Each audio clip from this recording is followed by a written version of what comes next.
नमस्कार विद्यार्थी मित्रों। धोरण 9 विषय सामाजिक विज्ञान चैप्टर नंबर 15 जड़ परिवाह। सौथी पहला तो मित्रों आ चैप्टर में आपणे जड़ परिवाह कोने कहेवाय एनी व्याख्या आपणे जोई गया। त्यार पछी जड़ परिवाह प्रणाली विशेनी माहितीओ पण प्राप्त करी। डेल्टा कोने कहेवाय अथवा ए सिवायना કેટલાક પારિભાષિક શબ્દોની વ્યાખ્યા પણ આપણે સ્પષ્ટ રૂપે સમજી ગયા। દ્વીપ એટલે શું, દ્વીપકલ્પીય એટલે શું વગેરે વિશેની માહિતીઓ આપણે પ્રાપ્ત કરી ગયા। જળ વિભાજક કોને કહેવાય એ જળ વિભાજક વિશેની પણ માહિતીઓ આપણે ખૂબ જ સારી રીતે પ્રાપ્ત કરી। ત્યાર પછી નદીના પ્રવાહની જે ત્રણ અવસ્થા એને પણ આપણે સમજી ગયા। नदी परिवाहनी प्रणालीनी जे गोठवणी छे ए प्रणालीना प्रकारो पण आपणे जोया। आयताकार प्रणाली कोने कहेवाय, वृक्षाकार प्रणाली कोने कहेवाय, झाड़ी आकार प्रणाली कोने कहेवाय वगैरे विषयनी विस्तृत माहितीओ आपणे प्राप्त करी गया। आजनो आपणो जे प्रश्न छे एमां हिमालयनी नदीओ अने द्वीपकल्पीय नदीओ विशेनी माहिती प्राप्त करवानी छे। मित्रों भारतनी आ जे बधी मुख्य नदीओ छे ए मुख्य नदीओने मुख्य बे विभागमां वहेंचवामां आवे छे, हिमालयनी नदीओ अने द्वीपकल्पीय नदीओ। तो आ हिमालयनी नदीओ विशेनी माहिती आपणे प्राप्त करवाना छे। दरेक विद्यार्थी मित्रोने खास सूचना के जो तमारी पासे नक्शापोथी होय अथवा पुस्तक होय तो साथे राखवुं। अने आपणा पुस्तकमां आ भारतनो नक्शो आपेलो छे अने ए भारतना नक्शामां आपणी जे मुख्य नदीओ जे छे, आपड़ा जे मुख्य सरोवरो छे एनी आपणे माहिती हवे प्राप्त करीशुं। पीडीएफ ना आपड़ा एक माध्यमथी आपड़ा पुस्तकमां जे नक्शो आपेलो छे एना द्वारा कई कई नदीओ अने कया कया सरोवरो भारतमां जोवा मळे छे एनी माहिती आपणे प्राप्त करीए।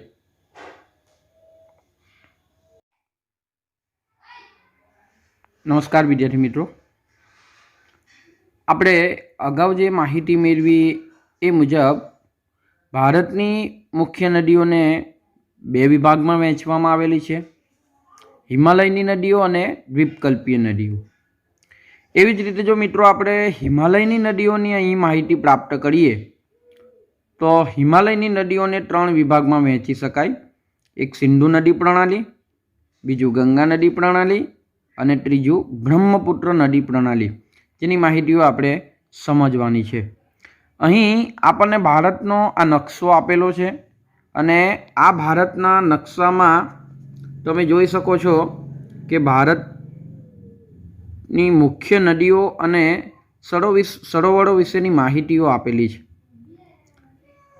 આ ભારતની મુખ્ય નદીઓની પહેલાં આપણે વાત કરીએ તો સૌથી પહેલાં તમે અહીં પાકિસ્તાનના જો વિસ્તારો તમે જોવો છો એમાં તમે જોઈ શકો છો सिंधु नदी, झेलम नदी, चीनाब नदी, रावी नदी, सतलुज नदी अने बियास नदी, पांच नदीओना पाणीनो संगम पाकिस्तानने मळे छे। अने एटला माटे एवुं कहेवाय के पाकिस्तानमां अनाजनुं खूब ज मोटा प्रमाणमां उत्पादन थाय छे। झेलम, चीनाब, रावी, बियास अने सतलुज उपरथी सिंधु नदी जे भारतनी आ एनु जे उद्भव स्थान आपणे तिब्बतने मानवामां आवे छे। आ तिब्बत અહીં બતાવેલું છે એ तिब्बतमांथी आ सिंधु नदीનું उद्गम स्थान આપણને જોવા મળે છે। એ સિંધુ નદી ઉપર જમ્મુ કાશ્મીરના વિસ્તારોમાંથી એટલે કે વુલર સરોવર પાસેથી પસાર થઈને અંતે પાકિસ્તાનમાં જઈને અરબ સાગરમાં સમાઈ જાય છે। એનો પ્રવાહ તમે બ્લુ લાઇન જોઈ શકો છો। તો આ જે પાંચ નદીઓ જે છે સિંધુ નદી, ઝેલમ નદી, ચીનાબ નદી, રાવી અને सतलुज, आज पांच नदीओना पाणीनो उपयोग पाकिस्तान करतुं आव्युं छे। सिंधु नदीनी लंबाई ए 2900 किलोमीटर छे। सिंधु नदीनी पाणीनी वहेंचणी माटे पण एवुं कहेवाय के आपणा अने एटले के भारत अने पाकिस्तानना करार थयेला छे। एटले जळ वहेंचणीना करार, ए जळ वहेंचणीना करार एवा छे के 20% ज भारत एनो उपयोग करे छे, 80% पाणीनो उपयोग पाकिस्तान करे छे।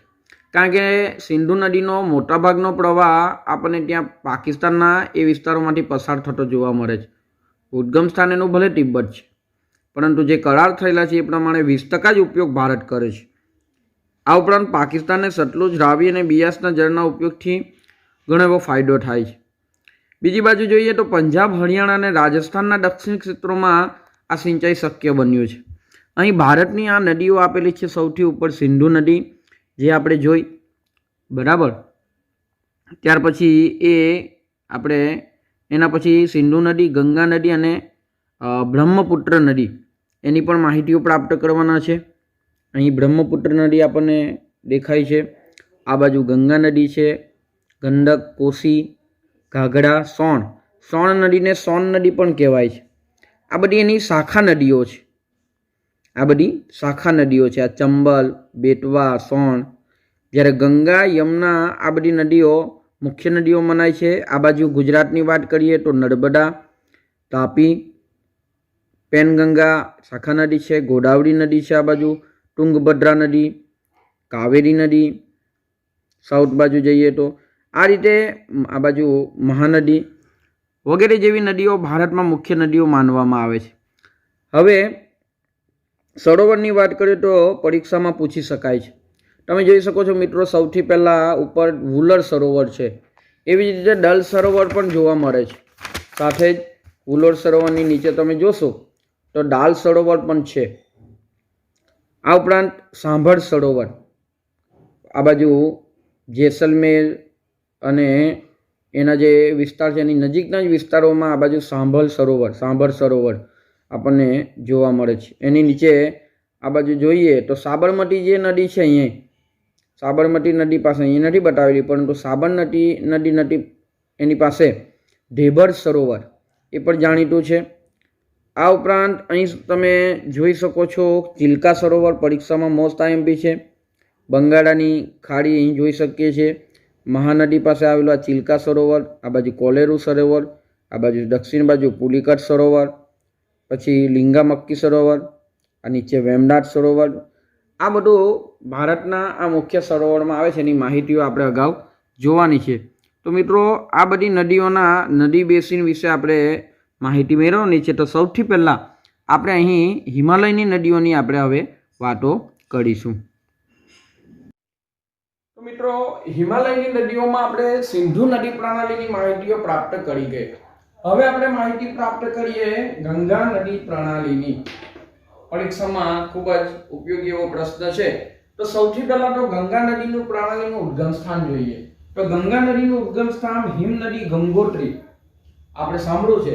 ત્યાંથી નીકળી એ ભાગીરથી અને અલકનંદા જે દેવપ્રયાગ સ્થળ છે, ભાગીરથી અને અલકનંદા એ દેવપ્રયાગ સ્થળ ઉત્તરાખંડમાં આવેલું છે. આ ઉત્તરાખંડમાં પરસ્પર ત્યાંથી એનું ઉદ્ગમ સ્થાન જોવા મળે છે. અને ત્યાંથી પહાડી પ્રદેશો છોડી ગંગા હરિદ્વારથી આગળ જઈને મેદાની વિસ્તારમાં એ પોતે પ્રવેશ કરે છે. એટલે આ ગંગા નદીનું આ ઉદ્ગમ સ્થાન થયું. એને અનેક નદીઓ એવી મળે છે, જેમાંથી મુખ્ય નદીઓની વાત કરીએ તો આપણે યમુના, ઘાઘરા, ગંડક તથા કોસી આપણે જોઈ ગયા નકશામાં. ગંડક તથા કોસી આ બધી નદીઓનો પ્રવાહ એને પ્રાપ્ત થાય છે. આગળ જઈને હિમાલયના યમનોત્રી એટલે કે યમનોત્રી માંથી યમુના નીકળે છે. તો આ નદી ગંગાની જમણી બાજુ વહીને અલ્હાબાદ પાસે ગંગામાં પોતે ભળી જાય છે. ક્યાં? અલ્હાબાદ પાસે પોતે ભળી જાય છે. અને ત્યાંથી એ ઘાઘરા, ગંડક, કોસી જે એના મૂળ નેપાળમાં છે, તેના કારણે ઉત્તરના મેદાની પ્રદેશોમાં દર વર્ષે પૂરનો પ્રકોપ જોવા મળે છે. અને ઘણીવાર જાનમાલને પણ હાનિ થાય છે. ફળદ્રુપ મેદાનો પણ ઓછા થાય છે. આમ દ્વીપકલ્પીય ઉચ્ચ પ્રદેશમાંથી નીકળતી કેટલીક નદીઓ ચંબલ, બેટવા, યમુનાને તથા સોણ, ગંગા નદીને મળે છે. સોણ નદીને સોણ નદી પણ કહેવાય છે.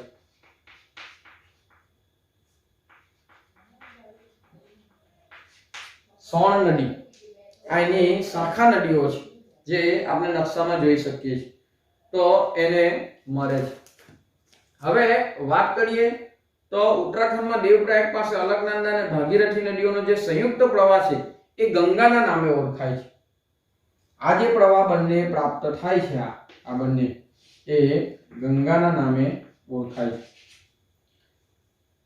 ઉત્તરાખંડમાં દેવપ્રયાગ પાસે અલકનંદા અને ભાગીરથી નદીઓનો જે સંયુક્ત પ્રવાહ મળે છે એ ગંગાના નામે ઓળખાય છે. જ્યારે ગંગાના જમણા કિનારે અલ્હાબાદ પાસે ગંગા અને યમુના તથા પટના પાસે ગંગા અને સોનનો સંગમ થાય છે. ખાસ કરીને હવે આપણે આગળ જોઈએ તો આ દ્વીપકલ્પીય ઉચ્ચ પ્રદેશમાંથી નીકળતી નદીઓ એ સોન નદીની આપણે વાત કરી. ત્યારબાદ ઉત્તર તથા દક્ષિણમાંથી મળતી નદીઓનો સંયુક્ત પ્રવાહ આગળ વહીને બે ભાગમાં વહેંચાઈ જાય છે. એમાં એક ફાંટો બાંગ્લાદેશમાં, એક ફાંટો આપણે બાંગ્લાદેશમાં જોવા મળે જે પદ્માના નામથી ઓળખાય છે. ખ્યાલ આવે છે? એ પદ્માના નામથી ઓળખાય છે. જ્યારે બીજો ફાંટો પશ્ચિમ બંગાળમાં, જેને ભાગીરથી હુગલી, હુગલી એ બંગાળની નદીનું પણ આ પશ્ચિમ બંગાળમાં આવેલી નદી પણ છે હુગલી, જેને પશ્ચિમ બંગાળમાં એક ફાંટો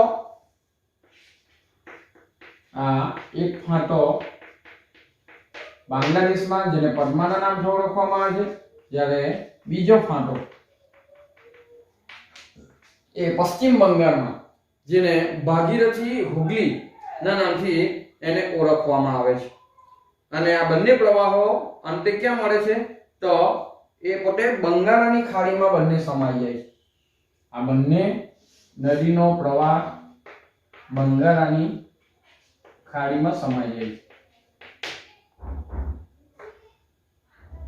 બંગાળની ખાડીમાં સમાઈ જાય છે. ટૂંકમાં એનું ઉદ્ગમ સ્થાન આપણે જોયું તો હિમનદી ગંગોત્રી, એટલે કે ઉત્તરાખંડમાં આવેલું જે દેવપ્રયાગ સ્થળ છે એ દેવપ્રયાગમાં જે બે નદીઓનો સંયુક્ત પ્રવાહ છે ભાગીરથી અથવા ભગીરથી, અલકનંદા, આ બંને નદીનો સંયુક્ત પ્રવાહ, બે પ્રવાહ ભેગો થાય છે અને જેને ગંગાના નામથી ઓળખવામાં આવે છે. આ ઉપરાંત એને આવી ઘાઘરા, ગંડક, કોસી નદીઓ જે અથવા સોન નદી, આવી શાખા નદીઓ પણ એને મળે છે. અને આમ કરતા કરતા એનો પ્રવાહ એ આગળ વધે છે, જેમાંનો આ એનો જે સંયુક્ત પ્રવાહ આગળ વધીને બે ભાગમાં વહેંચાઈ જાય છે. જેમાં એક ભાગ, એક ફાંટો બાંગ્લાદેશમાં સમાઈ જાય છે, એટલે બાંગ્લાદેશમાંથી પસાર થાય છે, જેને પદ્માના નામે ઓળખવામાં આવે છે. બીજો ફાંટો પશ્ચિમ બંગાળમાં જોવા મળે છે, જેને ભાગીરથી હુગલીના નામથી ઓળખવામાં આવે છે. અને બંને નદીનો આ સંયુક્ત પ્રવાહ ભેગો થઈને અંતે બંગાળની ખાડીમાં પોતે સમાઈ જાય છે, જે આપણે નકશામાં આપણે જોઈ શકીએ છીએ. હવે ગંગાનો જે પ્રવાહ બાંગ્લાદેશમાં પદ્માના નામે ઓળખાય, વળી તે બ્રહ્મપુત્ર નદીના પ્રવાહની સાથે ભળી જાય છે અને બંનેનો પ્રવાહ, એવું કહેવાય કે બંનેનો સંયુક્ત પ્રવાહ એ પોતે મેઘનાના નામે ઓળખાય છે. મેઘનાના નામે ઓળખાય છે. આ પરીક્ષામાં પૂછાયેલું છે.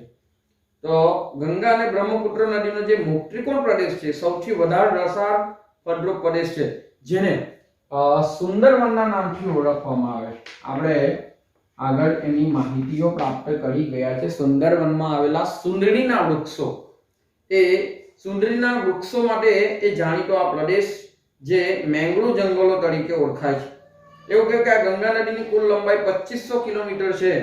અંબાલા શહેર ગંગા અને સિંધુ નદી વચ્ચે જળ વિભાજકનું કામ કરે છે.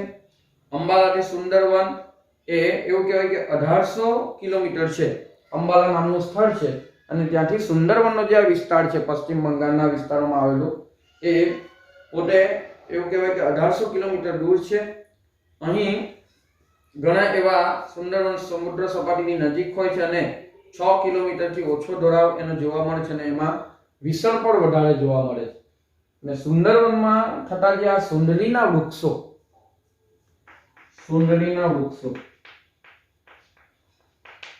માટે જાણીતો પ્રદેશ છે, જેમાંથી હોળી બનાવવાનું જે લાકડું હોય છે એ સુંદરીના વૃક્ષનું હોય. આગળ આપણે એની માહિતીઓ પ્રાપ્ત કરી ગયા છે. સુંદરીના વૃક્ષો. તો આ રીતે થયું ગંગા નદીની પ્રણાલી. હવે આપણે જોઈએ બ્રહ્મપુત્ર નદી.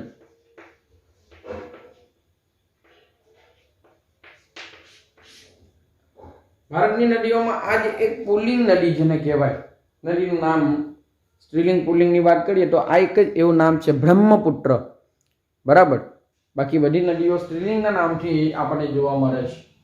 તો આ બ્રહ્મપુત્ર નદીની આપણે માહિતી પ્રાપ્ત કરીએ તો એ તિબ્બતમાં આવેલું જે માનસરોવર તથા પૂર્વમાંથી તથા સિંધુ અને સતલુજના મૂળના નજીકથી એ જોવા મળે છે. વધુ પ્રવાહનો લંબાઈ ભારતની બહાર આપને જોવા મળે છે. તમે નકશામાં જોજો એટલે ખ્યાલ આવશે. અને આ નદી હિમાલયની શ્રેણીને સમાંતરમાં વહે છે. નામચા બરવા નામનું જે શિખર છે, તમે પૂર્વ બાજુ તમે જોશો, બરાબર, તો પૂર્વ બાજુ જે નામચા બરવા તમારી નકશા પોથીમાં અથવા પુસ્તકમાં પણ જે નકશા આપેલો છે એમાં તમે જોઈ શકો છો. નામચા બરવા નામનું જે શિખર છે. બ્રહ્મપુત્ર નદીનું જે ઉદ્ગમ સ્થાન આપણે જોયું, તો ઉદ્ગમ સ્થાન કયું? તો કે એનું ઉદ્ગમ સ્થાન છે માનસરોવર ની નજીક, તિબ્બતમાં આવેલું માનસરોવર અને સિંધુ અને સતલુજના મૂળની નજીકથી નીકળે છે. મતલબ તિબ્બત માનસરોવરની પાસેથી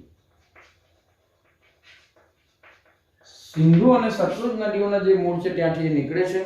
આગળ નામચા બળવા નામનું જે શિખર, ત્યાં યુ આકાર એ પોતે ધરાવે છે, તમારા પુસ્તકમાં દેખાશે. અને ત્યાંથી ભારતમાં ના અરુણાચલ પ્રદેશમાં પોતે પ્રવેશે છે, જ્યાં તે દિહાંગના નામથી ઓળખાય છે.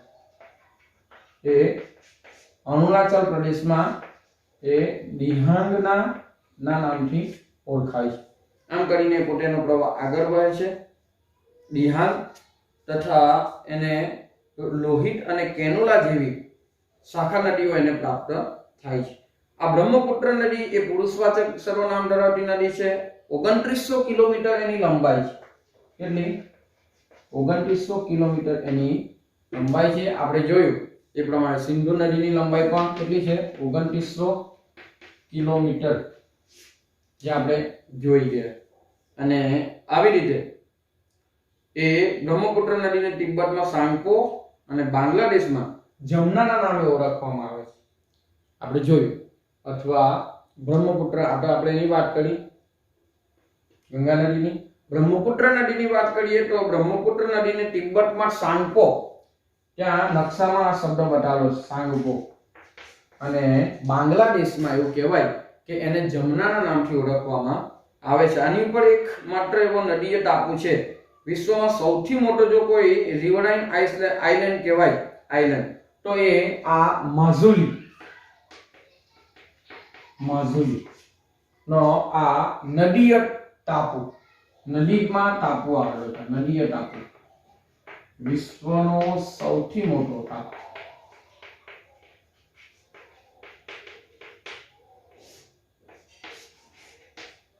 માઝુલીના નામથી એ ઓળખાય છે, જે વિશ્વનો સૌથી મોટો ટાપુ માનવામાં આવે છે. હવે આગળ આપણે એનાથી ઘણી બધી એવો ગુંફિત નદીઓ પણ એ જોવા મળે છે.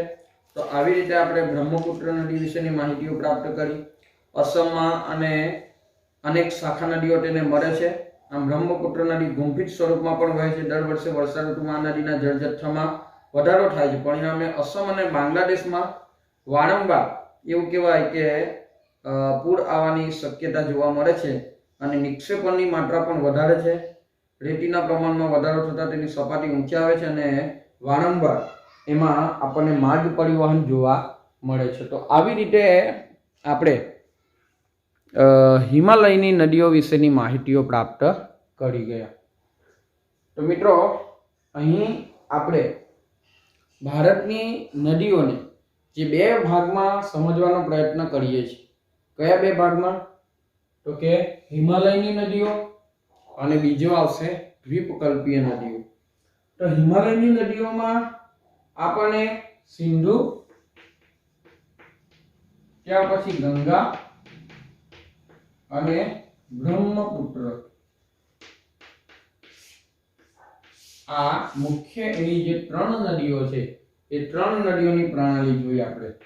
જેમાં આપણે જોયું સિંધુ નદી પ્રણાલી જોયું, ગંગા નદી પ્રણાલી જોયું અને બ્રહ્મપુત્ર નદી પ્રણાલી, જે આપણે એની માહિતીઓ પ્રાપ્ત કરી ગયા છે.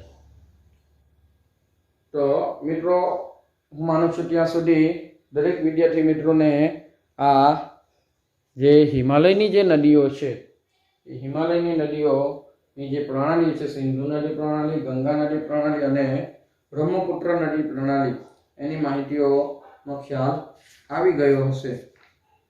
હવે ફરીથી એની જો થોડુંક રિવિઝન સ્વરૂપમાં આપણે જોઈએ તો એવું કહી શકાય કે પદ્માને બાંગ્લાદેશમાં બ્રહ્મપુત્ર નદી પણ મળે છે અને મેઘનાના નામે ઓળખાય છે, જે આપણે માહિતી પ્રાપ્ત કરી. આ બધું એમસીક્યુમાં પૂછાય છે અને દરેક વિદ્યાર્થી મિત્રો ધ્યાન રાખશે. એમસીક્યુમાં ઘણું બધું પૂછાય છે. તો અહીંયા સુધીની આપણે આ માહિતીઓ પ્રાપ્ત કરી છે. હવે આપણે એની દ્વીપકલ્પીય નદીઓની માહિતીઓ પ્રાપ્ત કરીએ. દ્વીપ એટલે શું અને દ્વીપકલ્પ એટલે શું, એની માહિતીઓ આપણે પ્રાપ્ત કરી ગયા છે. તો હિમાલયની નદીઓમાં સિંધુ નદી પ્રણાલી જોઈ. સિંધુ નદી પ્રણાલી 2900 કિલોમીટર. ગંગા નદી પ્રણાલી, સિંધુ નદીનું આપણે ઉદ્ગમ સ્થાન જોયું કયું, તો કે તિબ્બતનું માનસરોવર. ગંગા નદીનું ઉદ્ગમ સ્થાન કયું, તો કે ઉત્તરાખંડમાં દેવપ્રયાગ સ્થળ છે, ત્યાં ભાગીરથી અને અલકનંદાનો જે સંયુક્ત પ્રવાહ છે, એ સંયુક્ત પ્રવાહ એ પોતે ગંગાના નામથી ઓળખાય છે, જેની પણ આપણે માહિતીઓ પ્રાપ્ત કરી. ત્યાર પછી બ્રહ્મપુત્ર નદીની પ્રણાલીની પણ આપણે માહિતી પ્રાપ્ત કરી, જેમાં એના અલગ અલગ ફાંટાઓ કયા કયા નામથી ઓળખાય છે, એની લંબાઈ કેટલી છે, આ નદીનું બેસિન ક્ષેત્ર કેટલું છે, એ તમામ માહિતીઓ આપણે પ્રાપ્ત કરી ગયા છે. તો મિત્રો હવે આપણે હોમવર્કની વાત કરીએ તો પરીક્ષામાં એક તફાવત પૂછાય છે, જે બહુ અગત્યનો તફાવત છે. થોડીક આપણે એની ચર્ચા કરી લઈશું. એ તફાવતની જો મિત્રો વાત કરીએ તો હિમાલયની નદીઓ અને દ્વીપકલ્પીય નદીઓ, તો કે હિમાલયની નદીઓ અને દ્વીપકલ્પીય નદીઓ વચ્ચેનો તફાવત જણાવો. તે તફાવત આપણે ત્યારે ખબર પડશે જ્યારે આપણે દ્વીપકલ્પીય નદીઓ વિશે સમજી જઈશું. હિમાલયની નદીઓ વિશે આપણે સમજી ગયા કે હિમાલયની નદીઓ બારેમાસ લીલીછમ છે, ઉનાળામાં બરફ પીગળવાને કારણે પાણી આવે છે, ચોમાસામાં એનો પાણીનો જથ્થો વધે છે. આ નદી નો પ્રવાહ ધીમો છે, જળ પરિવહન માટે એ ઉપયોગી છે. એ બધું આપણે એની માહિતી પ્રાપ્ત કરી ગયા. એટલે કે એના બેસિન મોટા છે, હિમાલયની નદીઓના બેસિન મોટા છે, જ્યારે દ્વીપકલ્પીય નદીઓના બેસિન નાના છે. ખાસ કરીને પર્વતીય વિસ્તારોમાં તીવ્ર ઘસારો કરી તે રેતી અને કાંપના મેદાનોમાં ઘસડી લાવે છે. અને એવી રીતે એનો તફાવત જે છે પરીક્ષામાં બહુ અગત્યનો છે, એ પૂછાય છે. તો અહીં આપણે આજે હિમાલયની નદીઓ અને દ્વીપકલ્પીય નદીઓનો તફાવત એ આપણે જ્યારે દ્વીપકલ્પીય નદીઓ સમજીશું ત્યાર પછી એના તફાવતને આપણે સમજવાનો પ્રયત્ન કરીશું. તો અહીંયા આપણો જે પ્રશ્ન છે મિત્રો,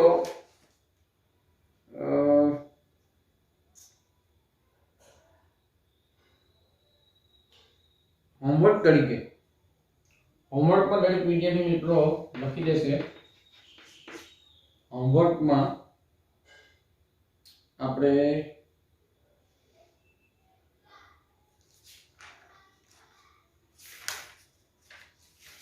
હોમવર્કની વાત કરીએ તો મિત્રો ખાસ કરીને આપણે પ્રશ્ન નંબર જે 2 છે, બરાબર, પ્રશ્ન નંબર 2 નો સવાલ પહેલો,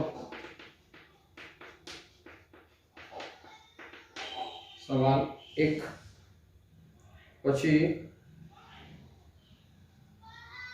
પ્રશ્ન નંબર 1 નો સવાલ નંબર 2. બે પ્રશ્ન દરેક વિદ્યાર્થી મિત્રો પડી જો બોલી જાઉં છું મિત્રો કે સમજાવો જળ પરિવાહ અને જળ વિભાજક. પ્રશ્ન નંબર 1 નો સવાલ નંબર 2, જળ વિભાજક અને જળ પરિવાહ અને જળ વિભાજક. ત્યાર પછી પ્રશ્ન નંબર 2 માં સવાલ નંબર 1 ગંગા નદી પ્રણાલી વિશે સમજાવો. આ બંને પ્રશ્નો આપણે હોમવર્કમાં લખવાના રહેશે. હવે પછી નવા પ્રશ્નો સાથે આપણે નવા વિડીયોમાં મળીશું.